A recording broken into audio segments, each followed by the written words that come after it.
Hi friends, నేను మీ Gnaneshwar. Kalyan Padala graph పెరిగిందా? అదేవిధంగా కళ్యాణ్ పడాలకు సోషల్ మీడియాలో భారీగా సపోర్ట్ వస్తుందా అంటే 100% కళ్యాణ్ పడాల గ్రాఫ్ అనేది లాస్ట్ 12 వారాలతో పోల్చుకుంటే ఈ వారం అనేది తన గ్రాఫ్ అనేది భారీగా పెరగడం జరిగింది. అదేవిధంగా సోషల్ మీడియాలో కళ్యాణ్ పడాల పేరైతే చాలా ట్రెండింగ్లో ఉంది. ఇప్పుడు సోషల్ మీడియాలో ఒక సెర్చ్ చేసి ఏదైనా పేరు ట్రెండింగ్లో ఉందంటే అది 100% కళ్యాణ్ పడాలా అనే పేరు మాత్రం చాలా ట్రెండింగ్లో ఉంది. సో మన దక్షిణాది రాష్ట్రాలు తెలుగు, కన్నడ, అదేవిధంగా మన ఆంధ్రప్రదేశ్లో మొత్తం కళ్యాణ్ పడాలకు ఓటింగ్ అనేది భారీగా పెరుగుతుంది. అదేవిధంగా నార్త్ సైడ్ కూడా కళ్యాణ్ పడాలకు ఓటింగ్ అనేది భారీగా పెరిగింది. నార్త్ సైడ్ పెరగడానికి ముఖ్య కారణము కళ్యాణ్ పడాల ఫ్రెండ్స్ అయినటువంటి ఆర్మీ ఫ్రెండ్స్ ఉంటారు కదా, వాళ్ళ సోషల్ మీడియాలో సపోర్ట్ చేయడం వల్ల నార్త్ సైడ్ ఓటింగ్ కూడా కళ్యాణ్ పడాలకు భారీగా పెరిగింది. అదేవిధంగా మిస్ కాల్స్లో కూడా కళ్యాణ్ పడాల ఫస్ట్ పొజిషన్లో ఉన్నాడు.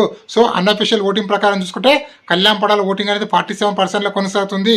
ఏ అన్అఫీషియల్ పోలింగ్ చూసినా, యూట్యూబ్ చూసినా, ట్విట్టర్ చూసినా, ఫేస్బుక్ చూసినా, ఇన్స్టా చూసినా, ఇక్కడ చూసినా కూడా కళ్యాణ్ పడాల ఓటింగ్ అనేది భారీగా పెరగడం అయితే జరిగింది. అదేవిధంగా కళ్యాణ్ పడాల పేరు కూడా మారుమోగుతుందని చెప్పుకోవచ్చు. ఎందుకంటే సోషల్ మీడియాలో తన వీడియోలు అనేది చాలా వైరల్ అవడం వల్ల ఈ వారం అయితే తనకు చాలా బూస్టప్ అయితే రావడం అయితే జరిగింది. అదేవిధంగా మన తెలుగువాడనే అది ఓన్ చేసుకోవడం వల్ల మన తెలుగు వాళ్ళు మ్యాక్సిమం మొత్తము కళ్యాణ్ పడాలకు ఓటు అయితే వేస్తున్నారు. సో ఇదే విధంగా కళ్యాణ్ పడాల ఓటింగ్ అనేది కొనసాగితే 100% Bigg Boss 9 title winner Kalyan Padala గెలుస్తాడని చెప్పి క్లియర్ కట్గా అర్థమవుతుంది.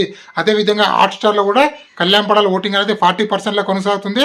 తనుజ గారు ఓటింగ్ అనేది 38%లో, ఆల్మోస్ట్ ఆల్ 5% డిఫరెన్స్ అయితే ఇద్దరి మధ్యలో ఉంది. సో ఇదే విధంగా కళ్యాణ్ పడాల ఓటింగ్ కొనసాగితే బిగ్ బాస్ యొక్క ప్రపంచంలో కళ్యాణ్ పడాల ఓటింగ్ అనేది టాప్లో కొనసాగుతుంది క్లియర్ కట్గా చెప్పవచ్చు. సో ఈ వీడియో నచ్చినట్లయితే లైక్ చేయండి, షేర్ చేయండి, సబ్స్క్రైబ్ చేసుకోండి. అదేవిధంగా కళ్యాణ్ పడాల ఫ్యాన్స్ ఎవరైనా ఉంటే కూడా ఈ వీడియోకి ఒక లైక్ చేసి కింద కామెంట్ అయితే పెట్టండి.